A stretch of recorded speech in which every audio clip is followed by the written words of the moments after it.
My name is Maximus Poe, and I'm a youth. I'm about 23 years old. I moved over to study, and I would say most of the things that like 20-somethings, either we came here to study or we moved with our families, but there's a ongoing trend of us not having role models, because we can compare and see. I can see how in Zimbabwe and watching South African TV, you'd be empowered because there would be black people on TV, there would be, black news reporters, black shows with black characters and white characters and different types of races.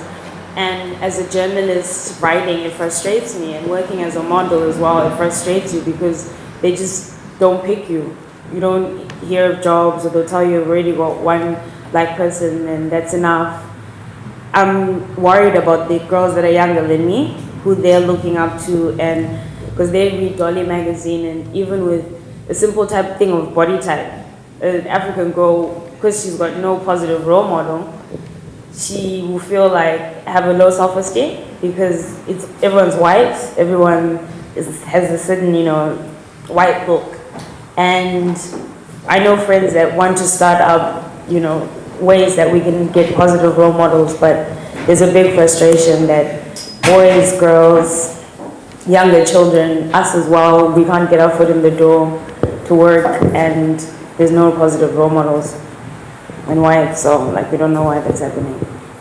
Yeah, my name is Dominic. I would totally like to agree with my sister. What she said is so true, because most of us young these days, it's not because we actually do things because it's fun, or we do all these stupid things because we think it's fun. It's because we have actually lost self of knowledge. Like she said, we watch TV, we don't see any black, even advertised these days. There's nothing with black people in it. So all we think is, whatever we see on TV, we think that's the righteous way. So we're actually losing our identity to see who we really are, So that's a really good point, what my sister said there. And I think, reflecting back on what each of you said, I'd like to narrow it down to institutional racism. That's a major part affecting a lot of the African youth today in Australia. So we need to figure out ways that we are able to break that circle to move to the next stage of life. But with the system the way it is, it's very difficult. When you look at institutional racism, we take employment as one thing.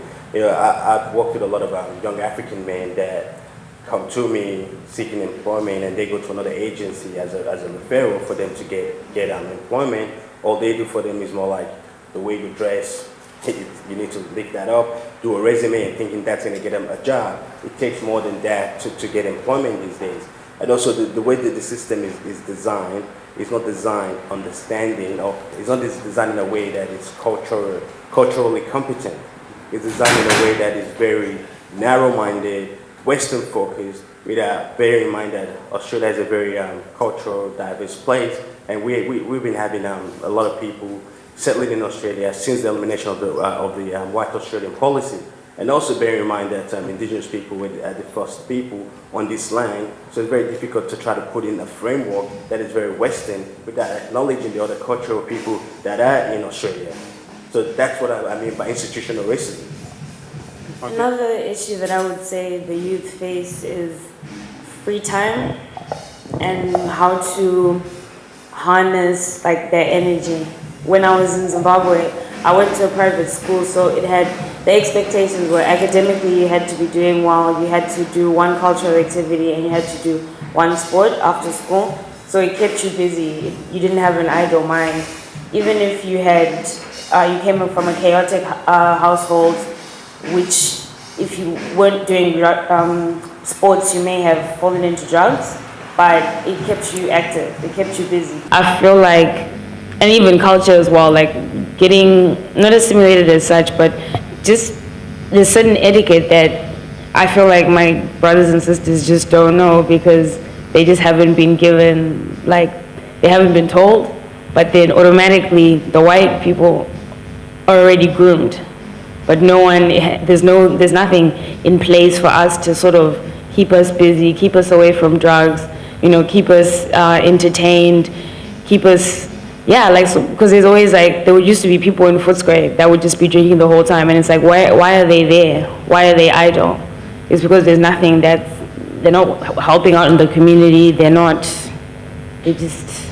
And do you expect that sort of a thing to be attended to by the community, the government, the parents, or what? How would you? I think that it can be a community thing. So the government then gives funding to the community to have things that are set up, because there's a couple of us that want to. I used to mentor girls here, Jungle City, and they were teenagers from maybe 12 to 16, and it was after school Saturdays, and would dance. That was good, and we'd have workshops and facilitate the boys and the girls, and they would do maybe raps if they were interested in that, or a couple of them were into sports, and they would dance. So I think like more community, to feel like we're part of the community, and also just part of Australia as well. To feel like you actually, even if maybe you're not working, but you're putting into your community, like you can see what you're reaping your rewards in a positive manner. So I reckon the community actually has a big role here to play. You know, when your child come home from school, you should be able to look down his books. You know, see what he's doing, how is he going with the progress, trying to keep his progress. You know, and trying to get him tutors, because most of the students, they're supposed to get tutors. You know, I think the community has a big role to play here. Like I said before, educating us of a self-knowledge, because if we know who we really are, we won't actually be falling behind in school. We actually will take control of our destiny, you know? You know, usually, when we look at issues, so African youth issues, we like to say, what is it that is wrong with them? You know, it doesn't matter whether it's an NGO, whether it's a school, whether it's not. We look at their issues as what is missing, what are they lacking, what is wrong, what is it that is making them not fit in our culture. You know, just that view alone looks like it's innocent, but it's one of those with the most negative impacts on these kids. Everybody wants to know, do you know how we behave? What about me? I also have things. I have positive things to contribute to multiculturalism. The other example was, I take my kid to daycare about 5 days a week, and usually my wife takes the kid. And then one day, I went to the center carrying my kid, and there was a lady at the door who was at the door with one kid on standing and that one in her arms. She was trying to get into the center. When she looked back and saw me coming, she opened the door really quickly and slammed the door on my face. I was like 2 meters away from the door. She didn't think I was going to bring my kid in that childcare. And I know the code, I know the security code to open the door. I opened the door, took my kid to the childcare, and when I was leaving, she came back and said, "Oh, I'm sorry, I didn't mean to be rude, you know. You know, that you never know what kind of people come to the childcare." What was there? What was the issue? The issue was, she thought I was a troublemaker. I was a troublemaker. She had to make sure the whole childcare building was secure from me, even if I had my kid. She didn't think about that. That was that assumption that I might cause trouble. She doesn't want to be the person who actually lets me in there. What does that say about us? Mostly, we like to think that the issues that face African youth are African youth issues, but it's not. It's a general society issues. We need to make sure that we create awareness, to create that curiosity, so that somebody can say, how do you do this? And then people can ask themselves, why do I think how I do things is better than another way? Thank you. You know, rather than seeing people as a problem, they need to start seeing people as being people, rather than African people. They have problems in Dandenong, they have problems in this area. No, they're not a problem. They're just people. Yeah. Another example is we didn't start receiving migration today in Australia.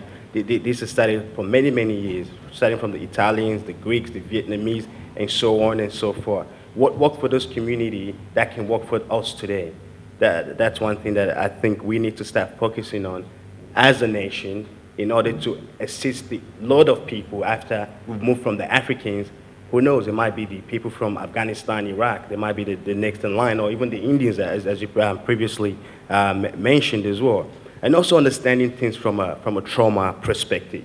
You know, a lot of the people that come to Australia from an African continent, some of them are refugees, some of them are skilled migration, and everybody that come here for a particular reason. And everybody, even everybody sitting in this room has experienced trauma once upon a time in their life. So trauma, it has a big impact on people coming here. You know, having to leave everything they ever knew and having to leave everything that they feel comfortable with, coming out here and being forced to adapt into the new environment. It's a big deal.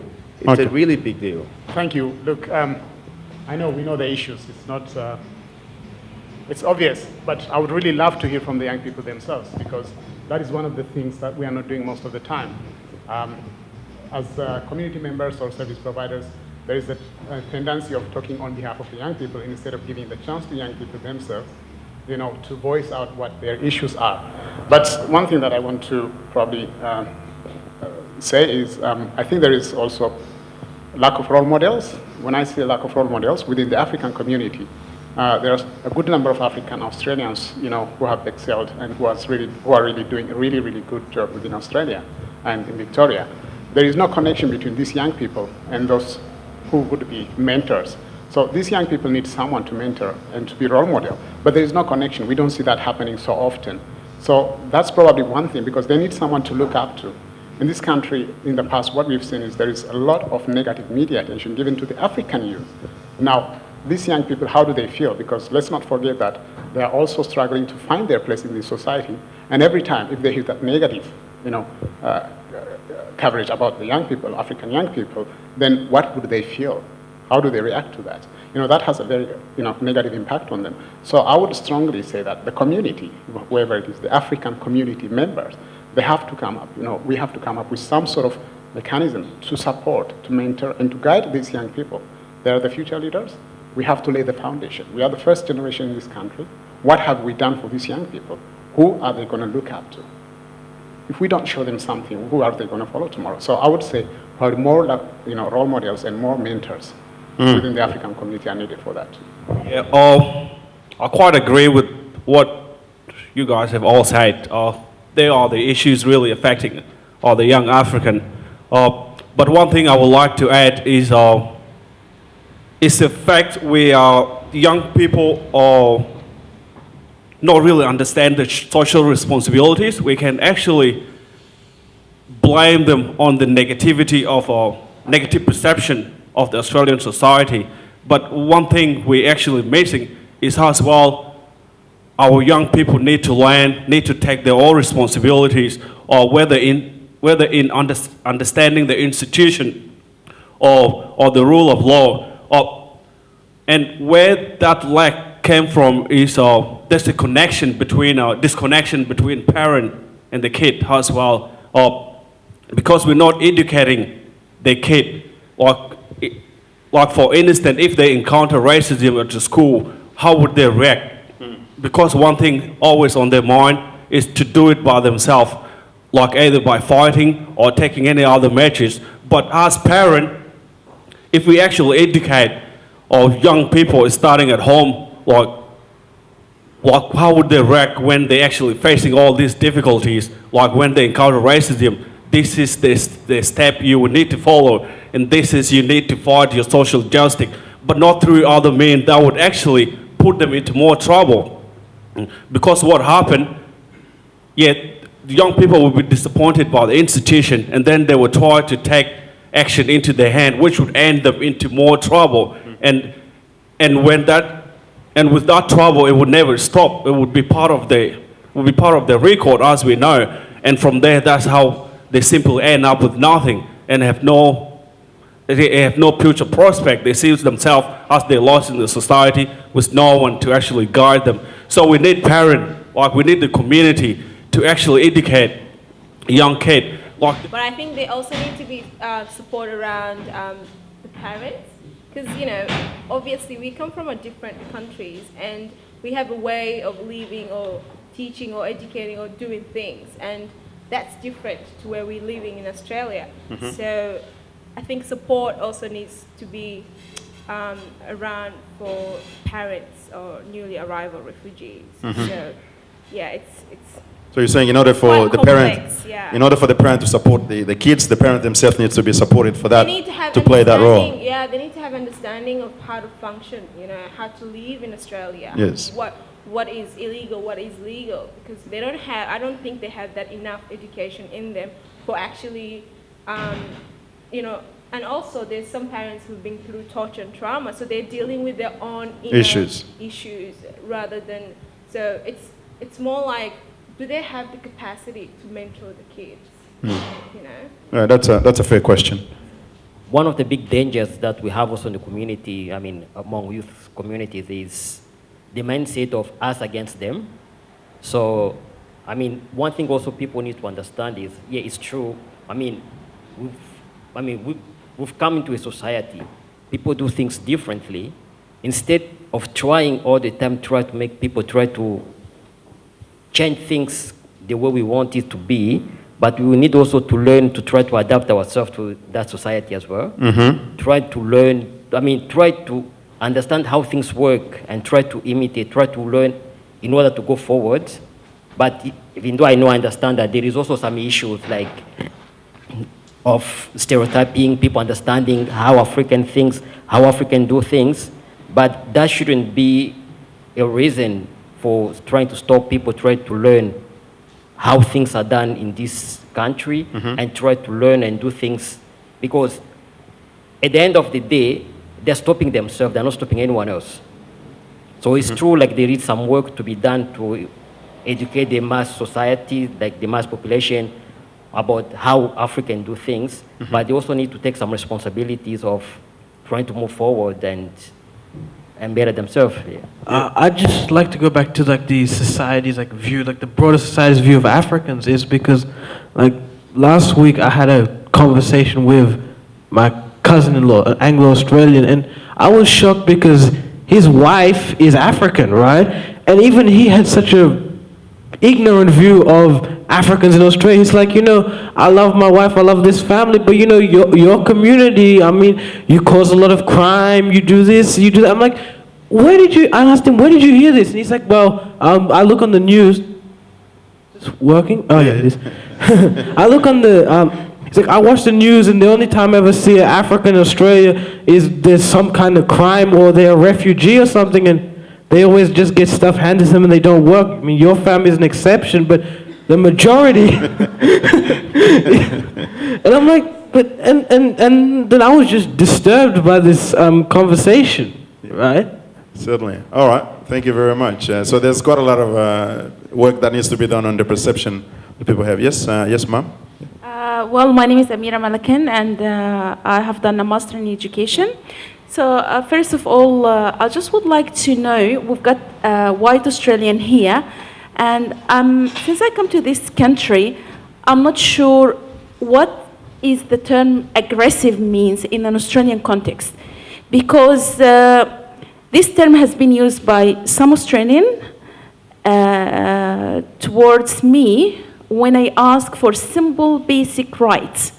So can someone here volunteer and answer what it means in an Australian context, aggressive? When I have been working and in a leadership role, I have also been accused of being aggressive.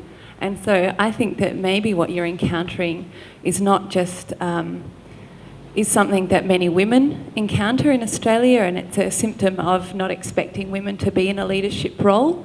So instead of you being assertive, your behaviour is characterised as aggressive. So that's one idea about it. You communicate in such a professional manner, and what you get at the end of the day, you are being aggressive. So if the school doesn't want to reveal incidents of violence happening to African kids, and they end up in the emergency, and the parents get be responsible in the eyes of the law. So can someone tell me what sort of aggression it is when you ask for basic things, such as incident report, when someone was almost rushed to an emergency, shut down, couldn't say, a kid of 7 or 10-year-old?